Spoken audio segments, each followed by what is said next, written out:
Мокро, холодно. Настала осень, усенько. Мы пошли. Вот. Пошли. Не одел я и кофту что-то. Он забыл. У нас в стирке лежат. Так что ничего страшного. Мне вон, видите, пушок какой. Пойдемте.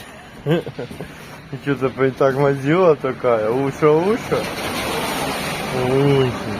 Ты моя девочка. Пойдем.